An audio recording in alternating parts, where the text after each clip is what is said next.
పవన్ కళ్యాణ్ కోసం ఒక ప్రత్యేకమైన వ్యక్తిని ఓఎస్డీగా నియమిస్తుంది రాష్ట్ర ప్రభుత్వం. ఓఎస్డీ అంటే ఆఫీసర్ ఆన్ స్పెషల్ డ్యూటీ. అంటే నార్మల్గా మనం చూసుకున్నట్లయితే ఇప్పుడు ఒక ముఖ్యమంత్రి ఉన్నాడు. సో ఆయనకు సంబంధించిన కొన్ని ఇంపార్టెంట్ మీటింగ్స్ కావచ్చు, ఇంపార్టెంట్ ప్రాజెక్ట్స్ కావచ్చు, ఇలాంటి వాటి అన్నిటికీ కూడా ఆయన ఆల్వేస్ అందుబాటులో ఉండడు. కాబట్టి వాటి అన్నిటికీ సంబంధించిన ఇన్ఫర్మేషన్ కావచ్చు అండ్ ఏవైనా మీటింగ్స్ సంబంధించి షెడ్యూల్ కావచ్చు, వీటన్నిటినీ కూడా ఆఫీసర్ ఆన్ స్పెషల్ డ్యూటీగా ఎవరైతే ఉన్నారో, ఓఎస్డీగా ఎవరైతే నియమించారో వాళ్ళు చూసుకొని వాటన్నిటిని కూడా ఇప్పుడు ఎవరైతే ముఖ్యమంత్రి గారు, ఉప ముఖ్యమంత్రి ఉన్నారో వాళ్లకు చెప్పడం జరుగుతుంది. సో ఇలాంటి వాటి కోసము అంటే వెరీ ఇంపార్టెంట్ పనుల కోసం మాత్రం ఓఎస్డీని నియమిస్తారు. సో నార్మల్గా మనం చూసుకుంటే సాధారణంగా ఆర్డీఓ స్థాయి అధికారులను మంత్రులకు ఓఎస్డీలుగా నియమిస్తూ ఉంటారు. కాకపోతే ఇక్కడ పవన్ కళ్యాణ్కి స్పెషల్గా ఒక యువ ఐఏఎస్ని ఇక్కడ నియమించడం జరుగుతుంది. సో అక్కడ ఈయన ప్రజెంట్ ఎవరైతే ఉన్నారో కృష్ణతేజ, ఆంధ్రప్రదేశ్ పల్నాడు జిల్లా చిలకలూరిపేటకు చెందిన కృష్ణతేజ కేరళలో త్రిశూర్ అనే జిల్లాకి కలెక్టర్గా ప్రస్తుతం పనిచేస్తున్నాడు. సో ఆయనని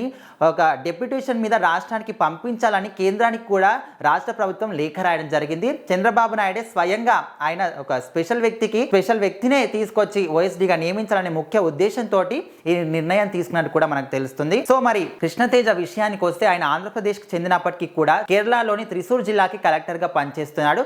సో మరి ఆయన విషయానికి వస్తే ఆయన కలెక్టర్గా పనిచేస్తున్నప్పటికీ కూడా సామాజికంగా చాలా విషయాల్లో కూడా ప్రజలకు చాలా హెల్ప్ చేయడం కూడా జరుగుతుంది. కరోనా టైంలో సుమారుగా 609 మంది ఎవరైతే తల్లిదండ్రులను కోల్పోయి అనాథలుగా మిగిలారో దాతల సహకారంతో కూడా వాళ్ళందరికీ కూడా వాళ్ళు ఆయన చదివించడం కానీ వాళ్ళ ఉపాధి అవకాశాలు కూడా చూడడం జరిగింది. సో మరి అండ్ భర్తను కోల్పోయి ఎవరైతే ఉన్నారో వాళ్ళందరికీ కూడా ఆయన ఉపాధి అవకాశాలు కల్పించడం, ఇల్లు కట్టించడం, ఇలాంటి వాటి అన్నింటినీ కూడా చేశాడు. ఒకటే కాదు, ఇంకా చాలా వరకు కూడా ఆయన సామాజికంగా చాలా సేవలు చేయడం కూడా జరిగిందంట. సో అలాంటి ఒక వ్యక్తిని చాలా సర్వేలు చేసి అండ్ కొన్ని అంటే చెక్ చేసి అందరినీ కూడా ఒక మంచి వ్యక్తిని ఎవరైతే ప్రజలకు సేవ చేస్తారో, ప్రజలకు ఎవరినైతే ఎన్నుకుంటే ప్రజలకు అభివృద్ధి చెందడానికి, ప్రజలకు సేవ చేయడానికి ఎవరైతే తోడ్పాటును అందిస్తారో ఆయనను సెలెక్ట్ చేసుకోవడం జరిగింది కృష్ణతేజ.